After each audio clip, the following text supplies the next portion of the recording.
ಅನ್ನದ ಜೊತೆಗೆ ಸೌತೆಕಾಯಿ ಮೊಸರು ಬಜ್ಜಿ ಮಾಡ್ತಾಯಿದ್ದೀನಿ.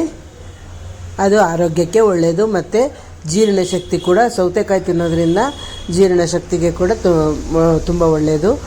ಮೊಸರು ಹಾಕಿರೋದ್ರಿಂದ ತಂಪಾಗಿ ಕೂಡ ಇರುತ್ತೆ.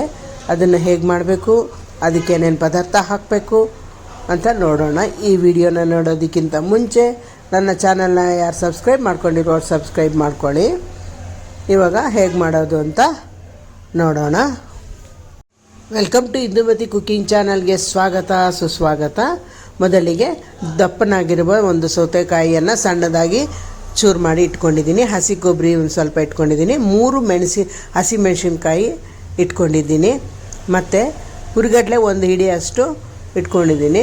ರುಚಿಗೆ ತಕ್ಕಷ್ಟು ಉಪ್ಪು ಮತ್ತು ಗಟ್ಟಿ ಮೊಸರನ್ನ ತಗೊಂಡಿದ್ದೀನಿ ಇದಕ್ಕೆ. ಇವಾಗ ಹೇಗೆ ಮಾಡೋದು ಅಂತ ನೋಡೋಣ. ಒಂದು ಜಾರ್ಗೆ ಹುರಿಗಡಲೆ ಹಾಕೋಣ. ಹುರಿಗಡಲೆ ಹಾಕಿಬಿಟ್ಟು ನಂತರ ಹಸಿ ಕೊಬ್ಬರಿಯನ್ನು ಹಾಕಬೇಕು. ಹಸಿ ಕೊಬ್ಬರಿಯನ್ನು ಹಾಕಿ ಅದಕ್ಕೆ ಹಸಿ ಮೆಣಸಿನ್ಕಾಯಿ ತಗೊಂಡಿದ್ದೀನಲ್ಲ 3, ಅದನ್ನು ಹಾಕಬೇಕು.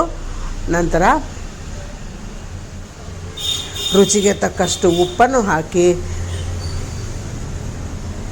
ನಂತರ ಸ್ವಲ್ಪ 1 ಟೀ ಸ್ಪೂನ್ನಷ್ಟು ಸಾಸಿವೆ ಕಾಳು, ಹಸಿದು ಸಾಸಿವೆ ಕಾಳು ಹಾಕಬೇಕು. ಉರಿಯೋ ಕೆಲಸ ಏನಿಲ್ಲ, ಹಾಗೆ ಹಾಕಬೇಕು. ಅದು ಮಿಕ್ಸಿಗೆ ಸ್ವಲ್ಪ ಪುಡಿ ಮಾಡ್ಕೊಂಡಂಗೆ ಮಾಡಿದ್ದಾದಮೇಲೆ ರುಬ್ಬೋದಕ್ಕೆ ಗಟ್ಟಿ ಮೊಸರು ಇರುತ್ತಲ್ಲ, ಆ ಮೊಸರನ್ನು ಹಾಕಿ ರುಬ್ಬಬೇಕು. ಅದು ರುಬ್ಬಿದ್ದಾದಮೇಲೆ ಒಂದು ಬಟ್ಲಿಗೆ ಹೆಚ್ಚಿಕೊಂಡು ಇಟ್ಕೊಂಡಿರೋ ಸೌತೆಕಾಯನ್ನು ಹಾಕೋಣ.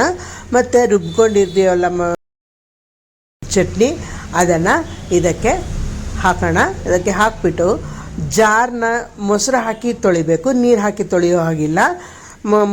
ಮೊಸರನ್ನು ಹಾಕಿ ತೊಳೆದ್ಬಿಟ್ಟು ಅದನ್ನು ಕೂಡ ಹಾಕೋಣ. ಹಾಕಿಬಿಟ್ಟು ಒಂದು ಒಗ್ಗರಣೆ ಕೊಡೋಣ. ಒಲೆ ಮೇಲೆ ಬಾಣಲಿ ಇಟ್ಟು ಅದಕ್ಕೆ 1 ಟೀ ಸ್ಪೂನ್ನಷ್ಟು ಎಣ್ಣೆಯನ್ನು ಹಾಕೋಣ. ಎಣ್ಣೆ ಕಾದ ನಂತರ ಅದಕ್ಕೆ ಸಾಸಿವೆ ಕಾಳು ಹಾಕೋಣ. ಸಾಸಿವೆ ಕಾಳು ಪಟ ಅಂತ ಸಿಡ್ದಿದ್ದಾದಮೇಲೆ ಅದಕ್ಕೆ ಕರಿಬೇವಿನ ಸೊಪ್ಪನ್ನು ಹಾಕಿ ಆ ಒಗ್ಗರಣೆಯನ್ನು ಸೌತೆಕಾಯಿ ಹೆಚ್ಚಿಟ್ಕೊಂಡಿರೋದು ಮತ್ತು ಮೊಸರು ಹಾಕಿ ರುಬ್ಬಿರೋದು ಖಾರ ಇದೆಯಲ್ಲ, ಅದಕ್ಕೆ ಹಾಕಿ ಮಿಕ್ಸ್ ಮಾಡ್ಕೊಳ್ಳೋಣ. ಅದಕ್ಕೆ ಹಾಕಿ ಮಿಕ್ಸ್ ಮಾಡಿದ್ರೆ ಸೌತೆಕಾಯಿ ಮೊಸರು ಬಜ್ಜಿ ರೆಡಿ. ಇವಾಗ ಕಲಸೋವಾಗ ಏನಾದರೂ ಸ್ವಲ್ಪ ಗಟ್ಟಿಯಾಗಿ ಕಾಣಿಸಿದ್ರೆ ಅದಕ್ಕಿನ್ನೂ ಸ್ವಲ್ಪ ಮೊಸರು ಹಾಕಿ ಕಲಿಸ್ಕೊಳ್ಳೋಣ. ಇಲ್ಲ ಹಾಗೆ ಇದು ಇರ್ಬೋದು ಅಂದರೂ ಕೂಡ ಸರಿ.